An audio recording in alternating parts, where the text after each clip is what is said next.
Thank you very much.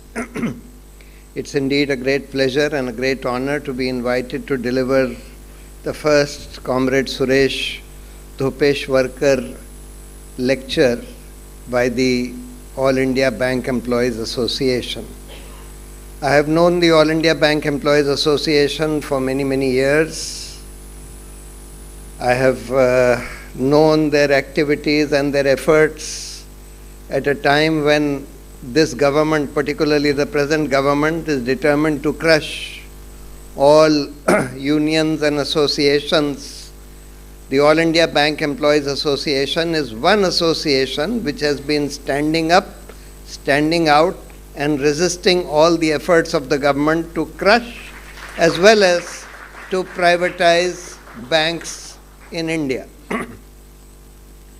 In fact, one of the cases that I am dealing with is a petition to effectuate a provision in the Banking Act which says that every public sector bank must have one employee director and one workman director. For the last 10 years, this Modi government has not appointed a single workman director or employee director in any one of the public sector banks in this country. This just shows the kind of respect for the rule of law that this present government has. So I am very happy and delighted to be here at the invite of the All India Bank Employees Association. The reason why I thought that I should speak on electoral bonds is not merely because it's a new hot topical subject, but because the subject encapsulates within it a lot of the problems of our current electoral democracy. So what happened with electoral bonds? The BJP government introduced them in 2017 and finally the bonds started being sold in 2018. The stated justification, so what are electoral bonds? Electoral bonds are a kind of bearer bonds which you can go and purchase from only the state, from designated branches of the state bank in denominations from 1,000 rupees to 1 crore rupees and give them to a political party. The electoral bonds do not carry any name. It's like just a note. You can give them to any political party and only a political party can encash those bonds. They were made anonymous, and the reason why they were made anonymous was stated by Mr. Jaitley. He said that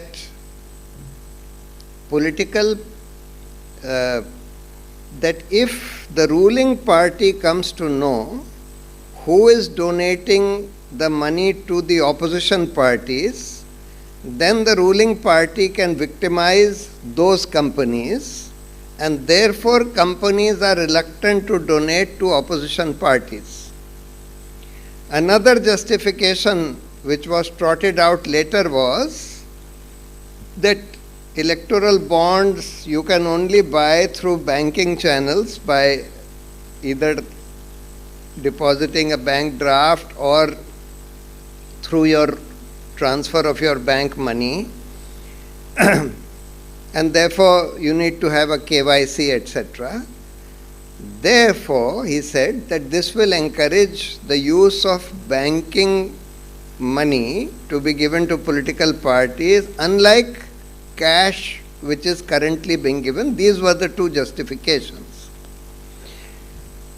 The then Election Commission and the then Reserve Bank opposed these electoral bonds for different reasons. Election Commission at that time, of course today the Election Commission is a very different kind of Election Commission. That was a time when we still had some independent election commissioners. It is impossible to imagine the Election Commission today opposing anything that the government wants. Later, of course, in the court, the Election Commission also flipped. The new members who came they started supporting the electoral bonds, though initially the Election Commission opposed it by saying that these anonymous donations by companies or individuals to parties would defeat the whole purpose of transparency of political funding, and that this also allows the possibility of money laundering through the creation of shell companies through which these bonds can be bought and laundered. Reserve Bank also said that this opens the possibility of money laundering, and they also said that it is not proper for the state bank to be made the agency for the electoral bonds, and if at all electoral bonds have to be issued, they have to be issued only through the Reserve Bank. Now, if you examine both these justifications, the first justification is that anonymity avoids victimization of the donors by the government. Now, what was not disclosed at that time and which came out later was that these bonds had an alphanumeric number. Each bond had an alphanumeric number, and that number could be seen through ultraviolet light, and that the state bank was recording the number of each bond which was sold to any person, and also recording the number of each bond which was encashed by any political party. And therefore the state bank had complete information about who had purchased these bonds and donated them to which party. Which means, since the state bank is controlled by the central government, it meant that the central government in any case had this information or had access to this information about who was donating these bonds to whom. And that completely defeated the stated first object of bringing in these bonds, the object of not allowing victimization of companies by the ruling party. They could still be victimized because the ruling party could always come to know. The second justification was that this will lead to only bank money going to parties, rather money going through banking channels, and will reduce or eliminate the use of cash. And therefore, simultaneously, the government also brought an amendment which said, initially, you see, the rule was that any donation received by a political party above 20,000 had to be reported by the political party as to who has given them this money. Below 20,000, you didn't have to report. Now they reduced this limit from 20,000 to 2,000. Saying that, well, this is an attempt to reduce the use of cash in political donations. But the catch is this. See, when a party says, as some parties had been saying, that I have received, say, 500 crores through petty cash donations below 20,000 rupees, now the party would say that I have received same 500 crores through petty cash donations of less than 2,000 rupees. See, they would only have to say, well, we went to a public meeting, we put out our sheet, people gave 100, 200, 500 rupees, etc., and we got 500 crores. We collected 500 crores in this manner. So therefore, effectively, changing the limit from 20,000 to 2,000 made no difference. Practically, it made no difference. We challenged the electoral bonds in the courts in 2017 itself as soon as the scheme was introduced on three broad grounds. We said that it defeats the right of citizens to know who is funding which political party, which is a fundamental right under Article 19(1)(a), which has been held by the Supreme Court to be a fundamental right. Second, we said that this is going to encourage bribe giving because under the cover of anonymity, a lot of the companies who will be buying and donating electoral bonds to parties would be doing so by way of bribes and kickbacks for contracts, for policy changes, for various other favors that they could be receiving from the government, which is controlled by that political party.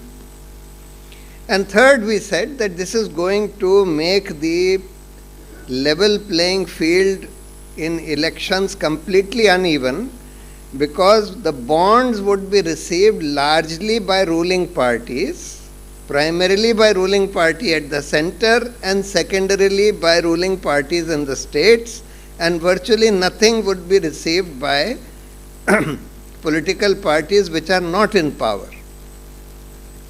So ultimately the Supreme Court, though it took 6 years to decide our petition, it finally decided after 6 years and held that this whole scheme was unconstitutional for all the 3 grounds that we had stated in our petition. It also, fortunately, ordered the disclosure, because by this time it was known that bonds have a number, and therefore, and somewhere or the other it is recorded that which bond number was purchased by whom and which bond number has been encashed by which political party. So ultimately the Supreme Court ordered the disclosure of these bond numbers. The State Bank of India shamelessly filed an application saying that no, Supreme Court said in 3 weeks you disclose all the information that you have about these bonds. Shamelessly the State Bank filed an application, or was made to file an application, saying that no, we need 3.5 months more to collect this information, because this information is recorded in 2 places. One, when who purchased the bonds, and the second, who encashed those bonds. And to match these, there are 22,000 bonds, and to match these 22,000 numbers will take us 3.5 months. The Supreme Court said, no, you give us this information within 2 days, because you have this information. So they gave the information in 2 days, the bond numbers, who has purchased them. Sorry, the bond numbers they didn't give. They just gave who purchased these electoral bonds and who deposited the electoral bonds date-wise, but they didn't give the bond numbers. Then the Supreme Court said that, look, why haven't you given the bond numbers? Then they were made to give the bond numbers within 1 more day, and it took exactly 2 minutes for any computer expert to match those 22,000 numbers, and in 2 minutes the computer told you which bond number was purchased on which date by whom and deposited by which party on which date. And when this information finally came out, what came out was exactly what we had suspected.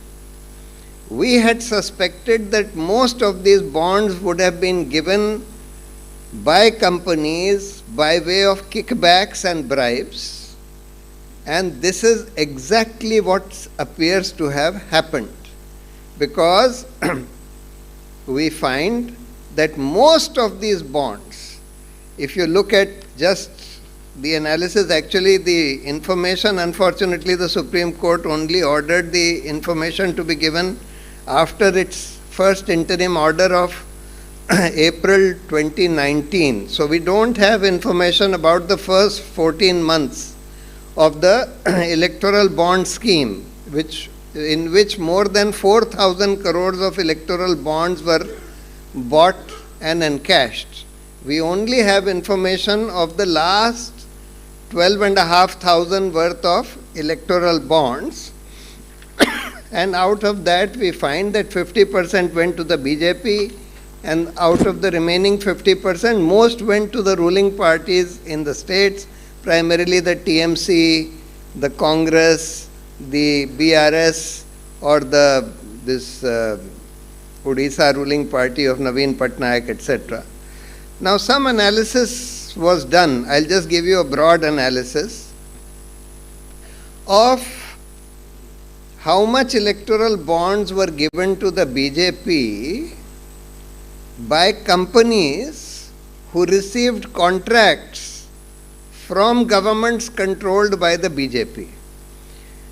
So, out of those 6,000 or so crores that the BJP received, out of the total of 12,000 plus crores between April 2019 till February 24, we find 2004 crores out of the 6,000 and odd crores is given by companies who received contracts worth 3,60,000 crores.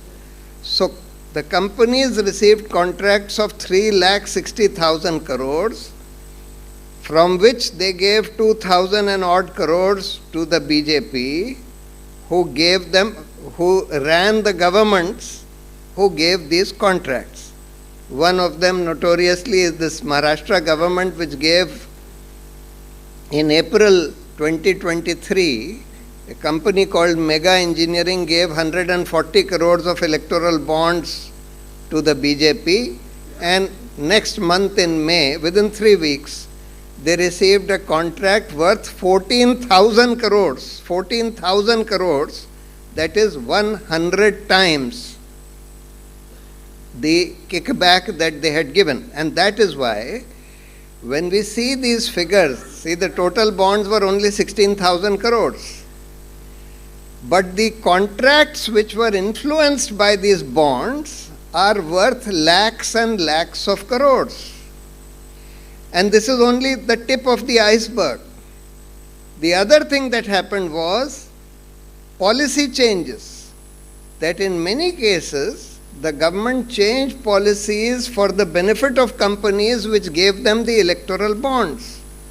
Two examples of that are, in Bharti Telecom case, see the earlier Supreme Court, when they quashed the 2G licenses by saying that these 2G spectrum licenses had been arbitrarily given, it ordered that in future these only should be given by auction. But in 2023, in a telecom bill which was passed without any discussion in Parliament, the policy was changed to allow again allocation of satellite spectrum by just allocation without auction. And that allocation was given to a foreign company which is ultimately owned by Bharti Telecom. And this Bharti Telecom gave how many crores? About 150 crores by way of electoral bonds to the BJP. So now the amount of money that when 2G scam happened, it was claimed that it was a scam of 1,75,000 crores, because that is the potential revenue that it could have generated had it been auctioned. That was the claim. Now the potential revenue that this could have generated, the satellite spectrum, had it been auctioned, could be tens of thousands of crores. So you have taken a bribe of 150 crores and given away a gift of tens of thousands of crores to a company. Same thing happened in this Grasim case, where import policy was changed in favor of Grasim to favor Grasim, and Grasim in turn gave electoral bonds to the BJP. Then there are a large number of cases of pharmaceutical companies which were facing action from the drug controller for substandard drugs, who then gave electoral bonds, and thereafter those drugs appear to have just been allowed to continue, putting the health of crores of people in this country at risk because of this bribe. Then there are a large number of cases, in fact 2,400 plus crores were given to the BJP by companies which were facing action of the Enforcement Directorate or Income Tax or CBI. And after these donations, it appears that the whole trail has gone cold, which means that thereafter it appears that there has been no further follow-up action by these agencies. Now, how much money could have been recovered if these agencies,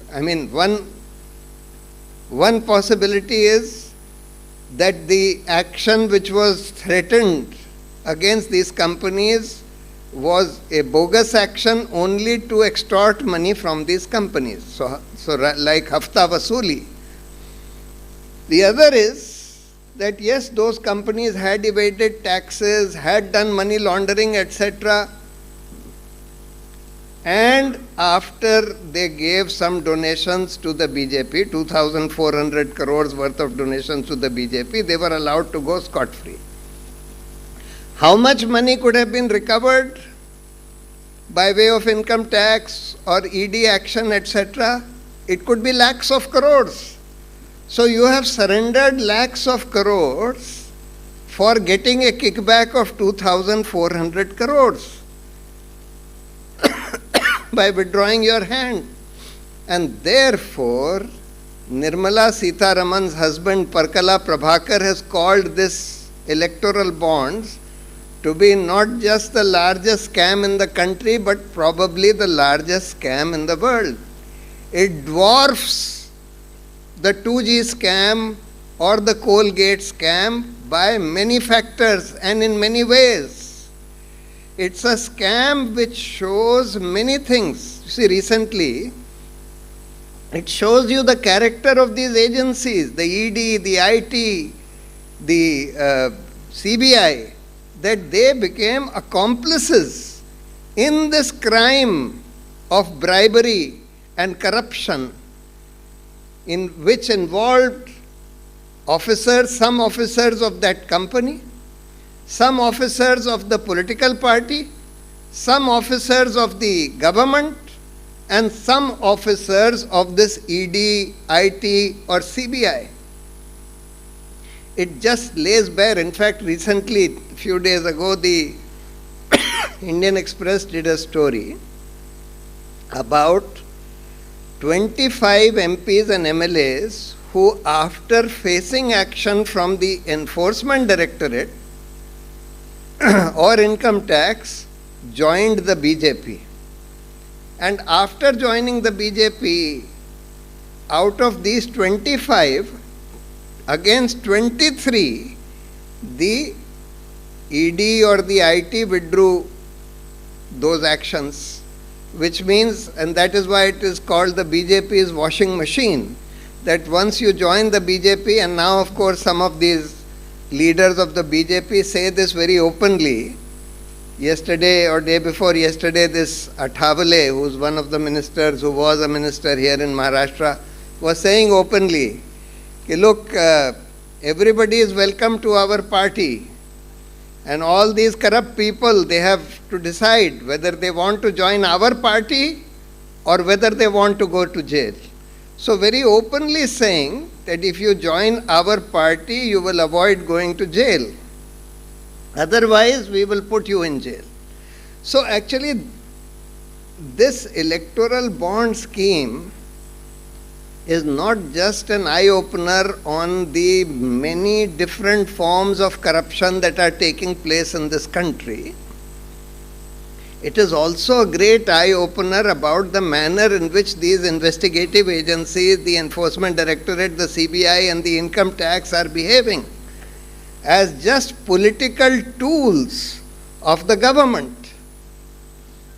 And that is why we say that, look, so far there is only a strong prima facie evidence which has been uncovered by these electoral bonds of the many kinds of extortion and many kinds of bribery that was going on through these electoral bonds.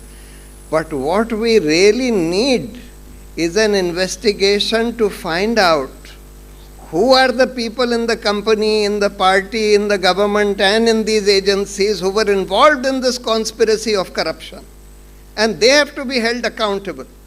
In the 2G and the Coalgate case, the Supreme Court ordered court-monitored investigations even though there was no money trail, merely because there was arbitrary allocation of spectrum or coal mining leases.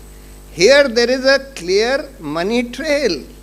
In one of the cases, this gentleman some Sarath Reddy, who runs a company called Aurobindo Pharma,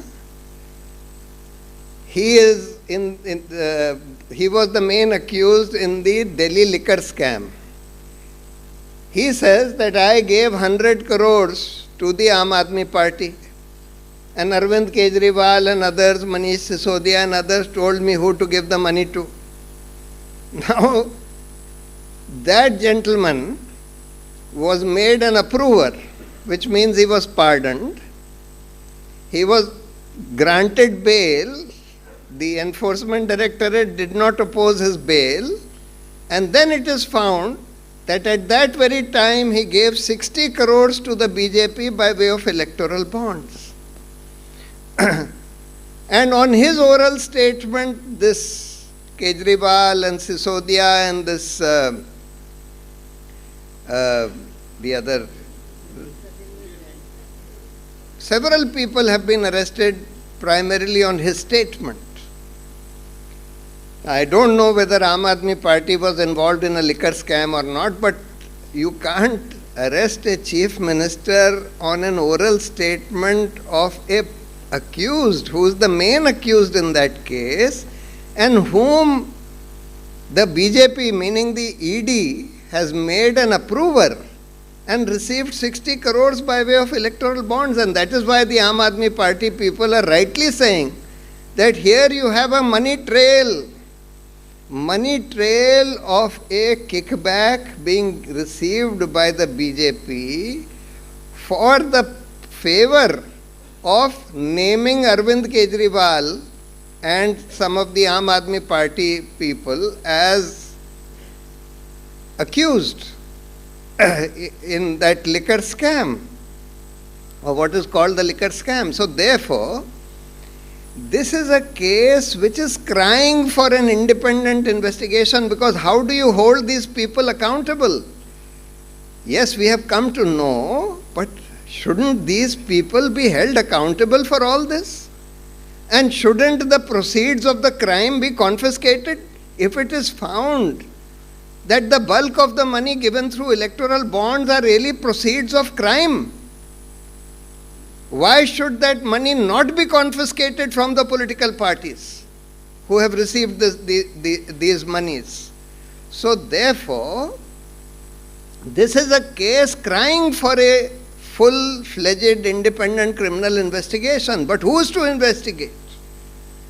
Not the CBI, because CBI itself appears to have been an accomplice in this, because they became an instrument or a party to extracting this money from some of these companies. CBI, ED, IT, they all became accomplices in this. And therefore, this needs to be investigated by a special, somebody will say, well, why can't it be investigated by the Lokpal? We had a big, as you know, agitation for a Lokpal. Ultimately, the Lokpal Act came, but for 3 years thereafter, no Lokpal was appointed. After the Modi government came, no Lokpal was appointed for more than 3 years. We had to go repeatedly to the court to press for appointment of a Lokpal.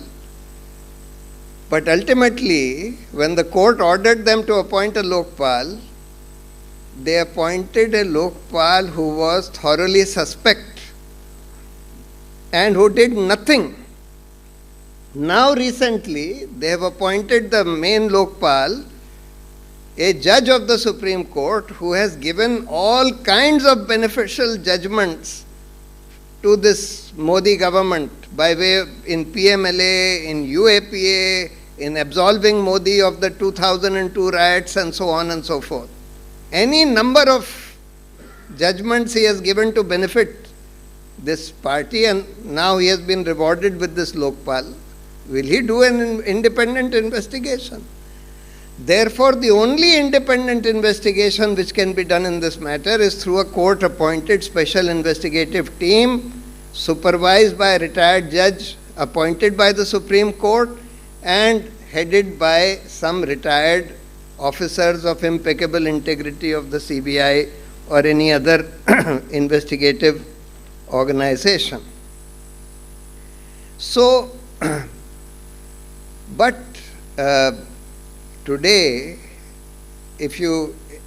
one of the things that this electoral bond shows is the imbalance of money power between the ruling party and the other parties. So on the one hand, you have BJP, which gets more than 50% of the electoral bonds.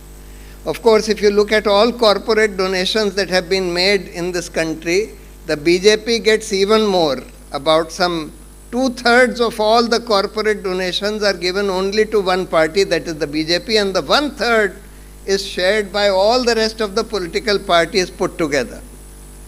Because electoral bonds is only one part of the donations that the BJP receives. But now look at the quantity.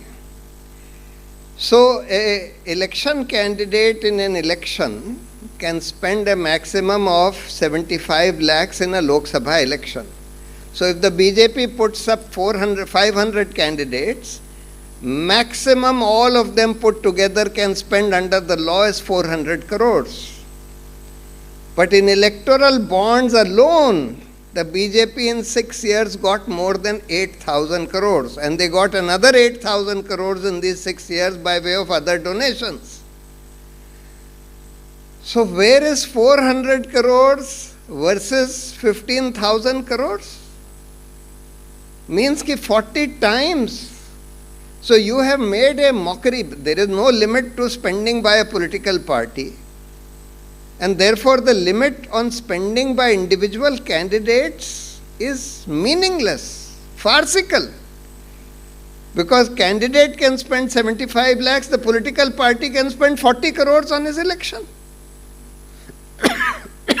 And some candidates are actually spending 40 crores in cash by declaring only 75 lakhs to the election commission. And they are not caught, not called out, not caught by the election commission. Because the election commission says, we don't know whether how much he has spent in cash, etc.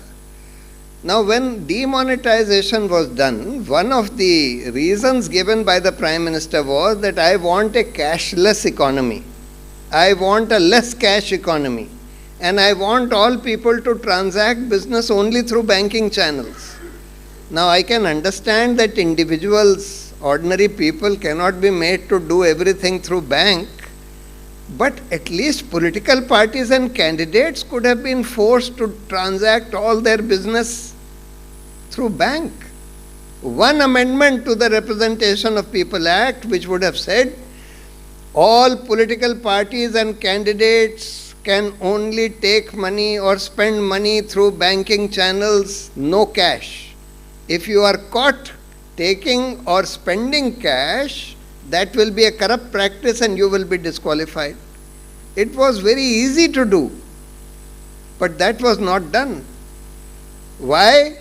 Because the ruling party gets all this money. There is such huge imbalance in the money which the ruling party gets and the money which the other parties get, that it creates a totally uneven playing field in electoral politics.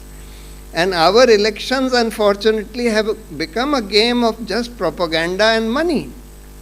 Because one reason for that, one major reason for that is, we have a system of first past the post at two levels. First, when we elect our candidate, the candidate who gets the maximum votes becomes the sole representative of that constituency.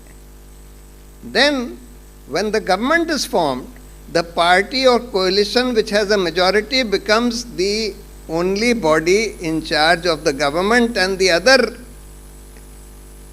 parties together, even if they have 49% of the MLAs, their vote counts for nothing in running the government.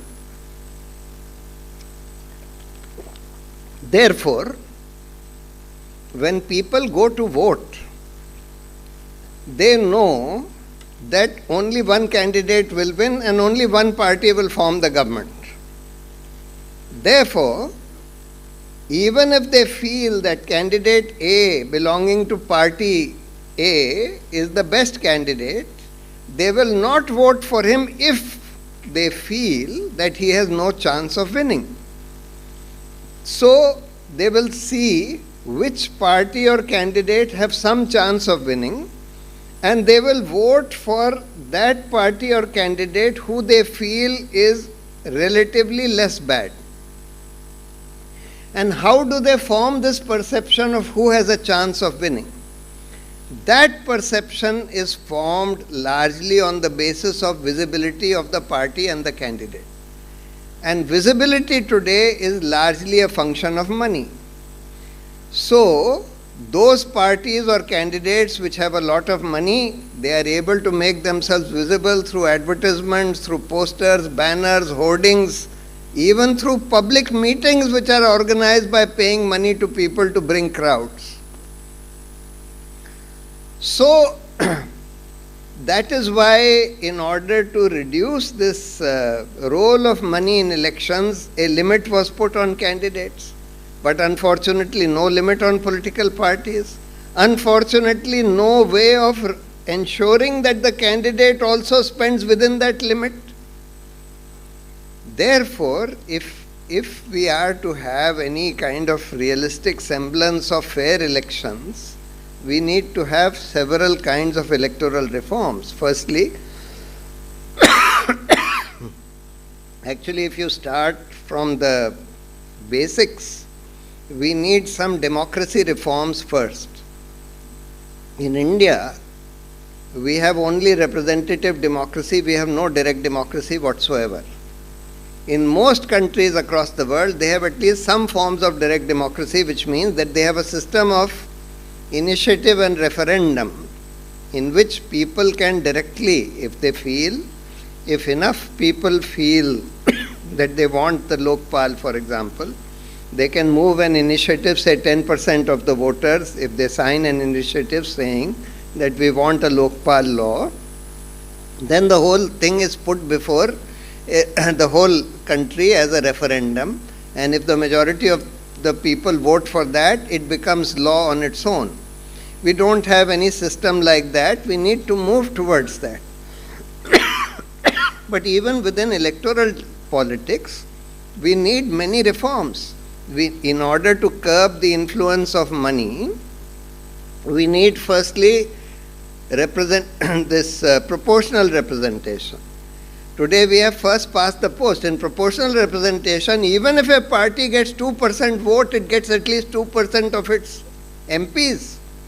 So a party, let's say nationally, gets 2% vote, it will have at least 10 MPs. Today a party which gets 2% vote gets nothing. No MP. Therefore, you feel that you are wasting your vote. At least there you will vote for the party that you consider best.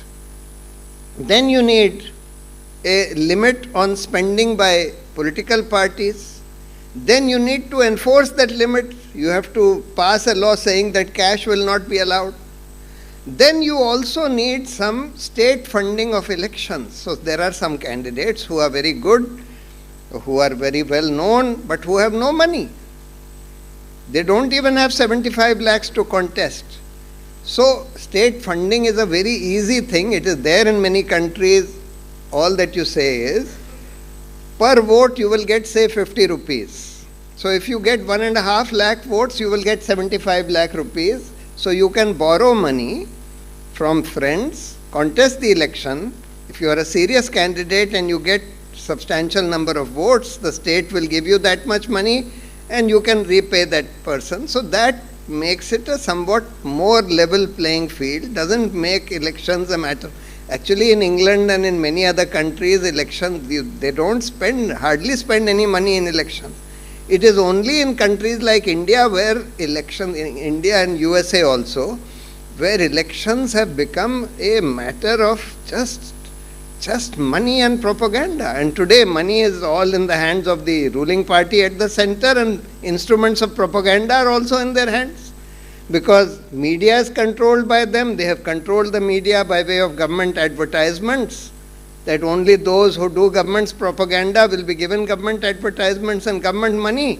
And those who do not come to heel even by that inducement, they will be brought to heel by using ED, IT, etc.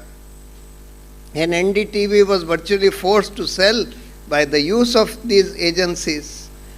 NDTV was the sort of last television mainstream channel which was holding out. Others have more or less surrendered. They have become part of what is called Godi media. So, and on top of that, the government is also misusing government money, public money, for advertising just the Prime Minister. You see all over in newspapers, on ration sacks, everywhere, vaccine certificates, Prime Minister's photo, everywhere you go you see Modi's photo, and all done largely by public money. So therefore, we need serious reforms, electoral reforms, if we want to bring any kind of semblance of fair electoral democracy in this country. And then you have the Election Commission. See, Election Commission was supposed to be the body which was supposed to ensure that there are proper rules enforced which ensure at least some kind of fairness in election. But today we have an Election Commission which is totally partisan, totally controlled. We filed a petition saying that appointment of election commissioners cannot be left to the government alone, and there should be an independent selection committee. Constitution bench of the Supreme Court agreed with us and ordered that there should be a selection committee consisting of the Prime Minister, Leader of Opposition, and the Chief Justice. Unfortunately, the government brought a law which said that no, we will only have, they kicked out the Chief Justice, and they said that we'll have the Prime Minister, another minister chosen by the Prime Minister, and the Leader of Opposition. We challenged this law also. Notices were issued. Then when 2 vacancies arose in the Election Commission, we filed an application saying that, well, there are 2 vacancies out of 3. These 2, it will be very dangerous if the government is allowed to appoint these 2. These 2 should be appointed through that selection committee in that Constitution bench judgment, that is Prime Minister, Leader of Opposition, and Chief Justice. Court said that all right, we will hear it day after tomorrow. Very next day, they moved heaven and earth and appointed the 2 ECs. Leader of Opposition said that I was given just 5 minutes. 5 minutes before I was told that these are the 6 shortlisted names, you decide. He said that, look, I need some time to study this. They said nothing doing, and they appointed 2 people. So, we'll have to go back to the Constitution bench judgment. I hope that the Supreme Court hears our challenge to this law soon and holds this law to be unconstitutional, which has changed that judgment. So we need, and then lastly the issue of EVMs. Actually, I will restrict myself to electoral democracy today.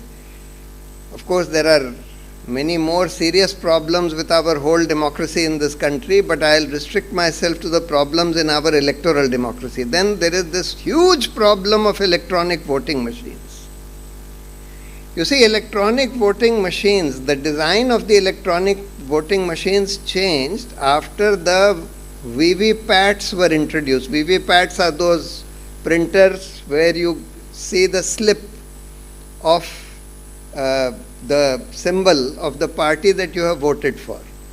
Supreme Court said that, look, it's too dangerous to have counting and voting only through these electronic voting machines. You need to have a paper trail.